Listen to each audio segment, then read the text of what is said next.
Herbert W. Armstrong's life story is utterly unique. From humble beginnings to a worldwide work delivering God's message to the far corners of the globe, his life and legacy touched hundreds of thousands of people. Learn why Mr. Armstrong's life is a highlight in mankind's history, next on The Key of David with Gerald Flurry. Herbert W. Armstrong died peacefully at his home in Pasadena, California, on the morning of January 16, 1986. He was in his 94th year. In this special program, we review the life and work of Mr. Armstrong. For over 50 years, the voice of the world tomorrow. 40 years ago this month, January 16th, 1986, Herbert W. Armstrong died. The voice of the World Tomorrow program. Many people, even to this day, remember that voice. And of course, we've done everything in our power to draw attention to that voice, to his teachings, to his ministry. Both of our magazines feature him in the January edition. This is the Trumpet magazine. I'll give you a quote from this in just a second.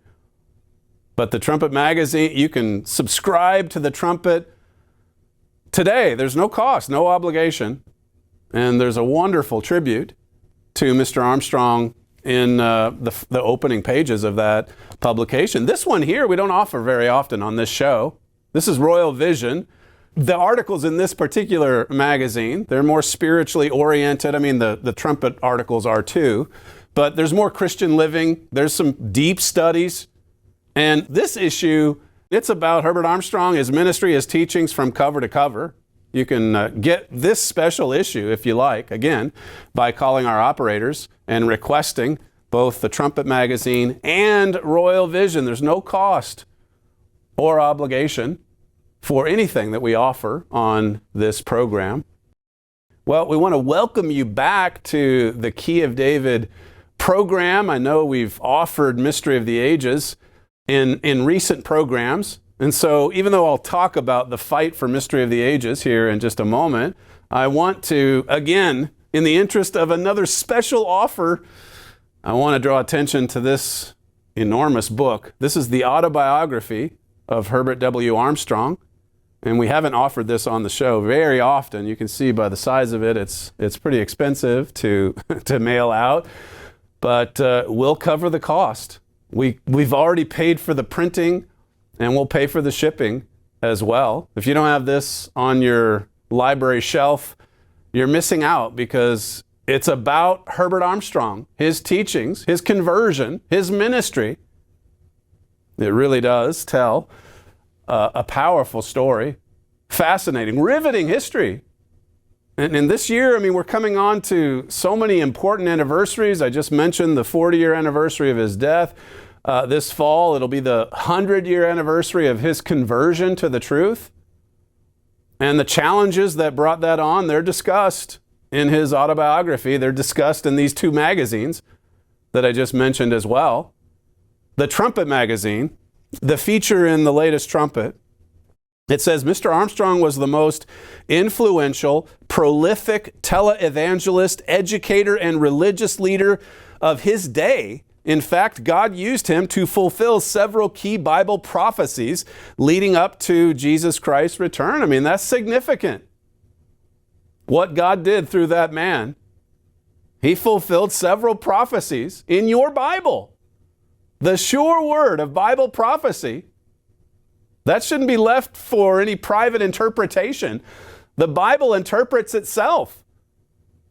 This quote says, "Time will eventually show that Herbert Armstrong's life was a highlight of human history." The life of this man, he's featured all through this book, the latest Trumpet magazine, the Royal Vision magazine. Time will eventually show. His life, his ministry was a highlight of human history. It talks in this article about how that when he died, President Ronald Reagan, he was the president of the United States at that time. He sent his condolences. He sent a nice card to the church. Said you should be proud of his legacy. But those that followed in the steps of Mr. Armstrong, well, they didn't even do that, did they? They destroyed his legacy. They were embarrassed by his legacy. And they started discontinuing this book, Mystery of the Ages, the United States and Britain in Prophecy. They buried the truth. We want to give it to as many people as possible, the largest audience possible, and we want to give it away freely. Let's look through 2 Thessalonians chapter 2. I'll just take you back to that tribute program. That was the World Tomorrow program that you heard there at the cold open. And here's a bit more from that special program that they put together. I think it was on January 22nd, 1986. So just a few days after Mr. Armstrong died. Clip 2. This undoubtedly is one of the most sobering occasions that we will experience in a lifetime. I'm sure we all dearly loved Mr. Armstrong. We are a product of his dedication and his service for all of these years, especially the last 53 years that he has dedicated himself to serving the great and living God. This is not a time, although it is sobering, but not a time for great grief, as those who are without knowledge or understanding the purpose of life and death. But we can rejoice knowing that Mr. Armstrong died in the faith doing the work that God has called him to accomplish. Even in the last year of his life, with declining strength, he completed probably the greatest work that he has accomplished in the book, The Mystery of the Ages. The greatest work. Completed it in the last year of his life. And early on, there were a lot of statements coming from the Worldwide Church of God, just like that one. We want to get it out to a large audience. But that changed. This is from a Plain Truth article, 1986, November of 1986. Mr. Tkach, that was the man that took over as pastor general of the church. He said, Mr. Armstrong did not underestimate the importance of this last work, for it contained vital keys to understanding the plan of God as revealed in the Bible. Mystery of the Ages, in a very real sense, was a last will and testament to be passed on to those who would value it. If you don't have Mystery of the Ages, by the way, then please also request that book along with the autobiography and subscribe to Royal Vision, to the Trumpet Magazine, and understand the truth of God. Satan hates God's truth. Satan wants to twist and distort God's truth. Satan wants to bury the truth. And that organization, the Worldwide Church of God, those that continued on, they worked to destroy the truth. This is 2 Thessalonians chapter 2, verse 10. It says, and with all deceivableness of unrighteousness in them that are perishing, it should read, because they receive not the love of the truth, that they might be saved. God tested his people. He wanted to see if they would value the truth of God, if they love the truth of God. Well, Matthew 24 and verse 12 talks about their love waxing cold. They lost their love for the truth. Verse 11, it says, and for this cause God shall send them strong delusion, that they should believe a lie. God actually sent the delusion. God allowed all of this to happen. We fought against those individuals in court to preserve the writings and teachings of Herbert Armstrong, all of them based on the Holy Bible. God did raise the ruins of everything that those Laodicean ministers destroyed. They couldn't defeat God, but they sure tried as hard as they could to bury the truth, to twist it, to distort it. Verse 7 here says, for the mystery of iniquity does already work. Only he who now lets will let until he be taken out of the way. There was a synagogue of Satan, a mystery of iniquity or sin that was already working even before Mr. Armstrong died. But on January 16th, 1986, God removed him. God took him out of the way. And look at what was exposed. The rebellion, the great falling away that Paul talks about here in 2 Thessalonians 2. The great rebellion, it emerged. And that's why the shelf life of Mystery of the Ages was so short, because there were men who hated the truth. Mystery of the Ages was around for 32 months, about 2.5 years, and that's it. And then they discontinued it.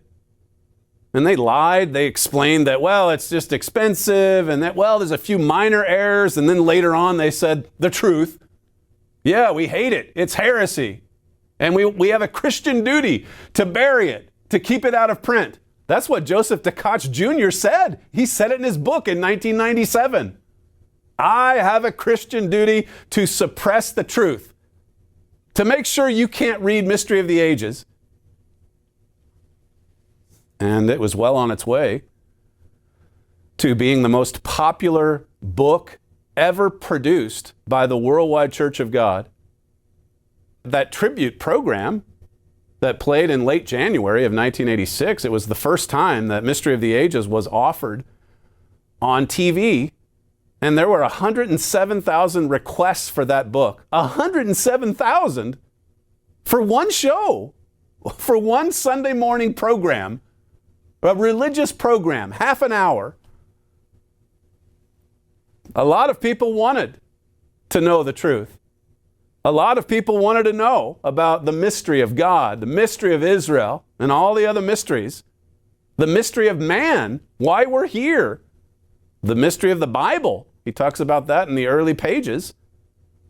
Why should the Bible be so confusing? Why should there be so many different interpretations? You can understand the Bible. This next clip that we have, it was played at the Feast of Tabernacles, and it's about Mystery of the Ages and just all of everything that went into this beautiful book. Play clip 3. The following is a Worldwide Church of God presentation. As Ambassador College began its 39th year, students in the second year Fundamentals of Theology class received their eagerly awaited new textbook, Mystery of the Ages, by Herbert W. Armstrong. And we're here to introduce it and hand you out your copy this afternoon. But those of you who do stop with the AA degree, I wanted your education to be as complete as possible. And I began to realize then how important it is that this sophomore year gives you sort of a completion of understanding, at least as far as we possibly could, in the fundamentals of not only theology, but of life. The fundamentals of life. It's interesting when you listen to Mr. Armstrong when he's talking about, in this case, Mystery of the Ages or the truth of God. It was moved by a spirit of unselfish giving. He just wanted to give the truth of God to anyone who would value it. And you compare that with the Laodicean ministry. When they talk about Mystery of the Ages or anything Mr. Armstrong wrote, the attitude behind it, the ridicule, it's another spirit. It's another spirit, for sure. You think about, I've mentioned this before to some of those here locally, how that God was reaching out to lukewarm Christians. And Herbert Armstrong discerned it. And he warned the church. He warned the church in that last year when he was 93. He spoke on the Days of Unleavened Bread in 1985. He was talking about his work on Mystery of the Ages. He mentioned Mystery of the Ages in several co-worker letters throughout the year. You've probably seen before the footage that we played of him distributing Mystery of the Ages to the sophomore class in September of 1985. I mean, that's another anniversary. The fact that Mystery of the Ages has been with us for 40 years. And it's just as important, it's more important, really, today than it was even then when it was first distributed. But when you think of it from God's perspective, I mean, here are these lukewarm Christians. That's the way they're described in Revelation 3. And God, for his part, he's reaching out to them. He's appealing to them. He's sounding the alarm. He's saying, look, get your nose in Mystery of the Ages.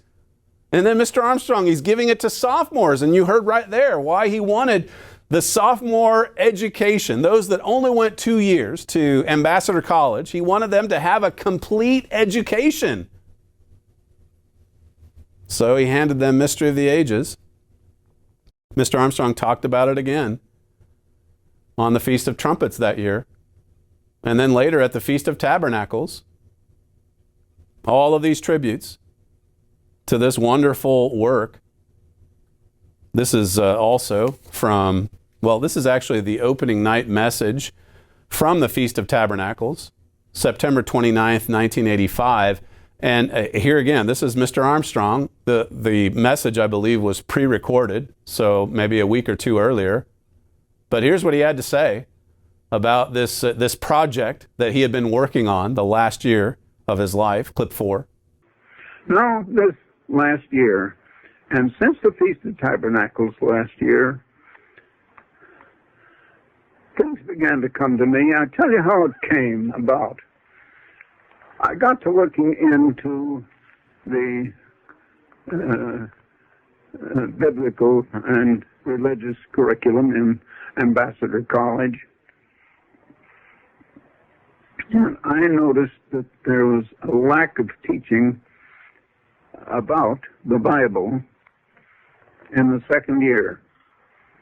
And so I began preparing a new book to be a textbook in Ambassador College. Now, I didn't begin that until about November or December of last year. And I worked very hard on it. Now, in my 93rd year, as I was, and out of it has come the most important book by far that God has ever written through me, and I think God wrote it through me. I think it's the most important book in 1900 years since the Bible. I worked very hard. You've heard somewhat about that book. And you know that I, just a couple of days ago, got to see myself the very first copy of it. And here is a copy. Mystery of the Ages. The most important book, I believe, that has been written in 1900 years. This book will open up the Bible so you can understand it. It takes the mystery away. Now, I think that carnal-minded people still will not understand it. But this is a complete full book. I just want to announce it to you, and at this festival, there will be a copy for everyone, every family of you, one to a family. There will be there for you. And we want you all to have it and want you to read it. I hope that you will read it. And I think it will open your eyes to the understanding of the Bible even more. And I know your eyes have already been opened to understand the Bible, but I think this will open them even more than they've been opened before. It's really the story of the Bible, but it makes the Bible clear. The things that have been a mystery to everybody.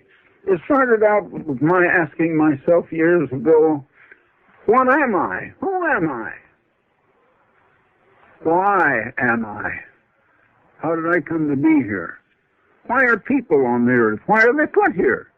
Are we here for a purpose, or did we just happen by evolution and some blind forces of nature without any mind or knowledge or planning or anything of the kind? I just want to announce this book. A copy will be given you at this festival. And may God help you to enjoy it. I'm sure he will. I get a little emotional just listening to that. May God help you to enjoy it, to love the truth. As I said earlier, you see the attitude motivating those comments, those heartfelt, sincere comments about the book.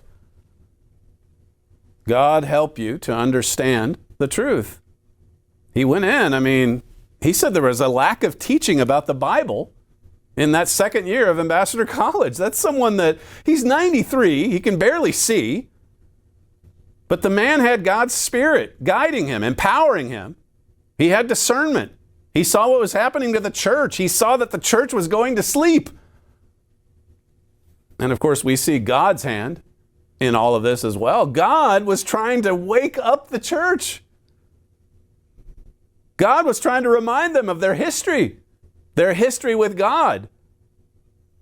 That passage in 2 Thessalonians 2, it talks about God sending the strong delusion, testing their love for the truth. And then notice what Paul says in verse 15. He says, "Therefore, brethren, stand fast and hold the traditions which you have been taught, whether by word or our epistle." Stand fast.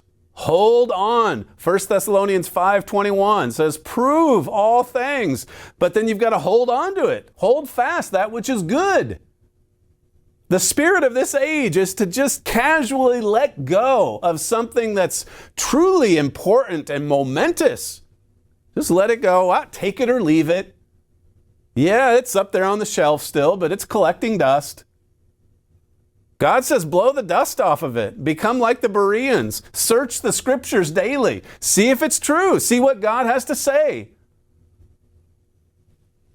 The Bible is Jesus Christ in print, and God-inspired mystery of the ages, so that you can understand the truth of the Bible, so that you don't have to take some man's opinion. You can just take God's word for it. 1 Corinthians 13, this is the love chapter. Paul's describing, he's defining what God's love is. As Mr. Armstrong said there at the end of that quote, that clip, may God help you to enjoy it, to enjoy mystery of the ages. Here in 1 Corinthians 13, Paul says, God's love suffers long. It's kind.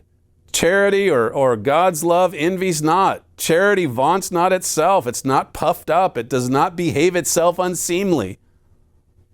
And then verse 6, he says, it rejoices not in sin or iniquity, but God's love rejoices in the truth.